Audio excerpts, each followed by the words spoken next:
Hello friends, नमस्कार। कैसे हैं आप सब? आशा करती हूँ कि आप लोग स्वस्थ और मस्त होंगे। तो चलिए फ्रेंड्स, हम आप लोगों के लिए लेकर आई हूँ हल्दी का गीत। चलिए आप लोग को गाकर सुनाती हूँ। अच्छा लगेगा तो लाइक और सब्सक्राइब जरूर करिएगा।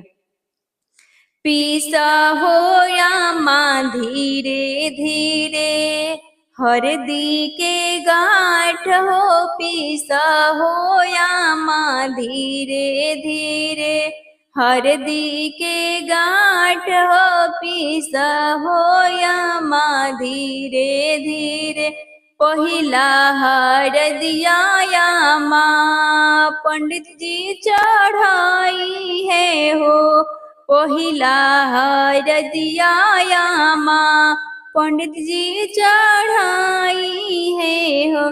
तब तू चढ़ई या माँ पापा जी के साथ हो। पीसा हो या माँ धीरे धीरे, गांठ हो। पीसा हो या माँ धीरे धीरे, हरदी के गांठ हो। पीसा हो या माँ धीरे धीरे, पीसा हो भाभी धीरे धीरे, हरदी के गांठ हो। पीसा हो भाभी धीरे धीरे, दूसरा हरदिया भाभी पापा जी चढ़ाई है हो। दूसरा हरदिया भाभी पापा जी चढ़ाई है हो।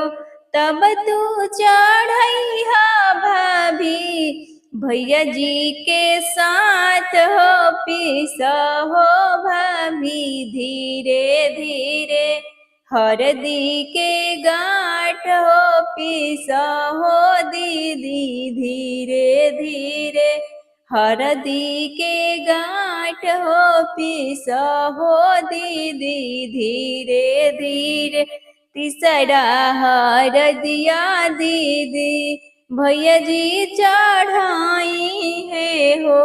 तब तो चढ़ई दीदी जीजा जी के साथ हो।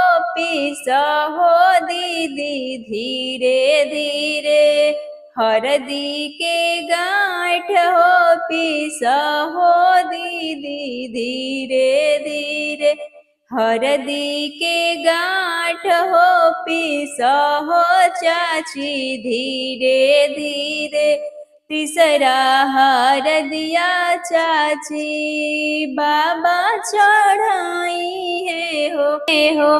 तब तू चढ़ई चाची चाचा जी के साथ हो। पीसा हो चाची धीरे धीरे, हरदी के गांठ हो। पीसा हो दीदी धीरे धीरे,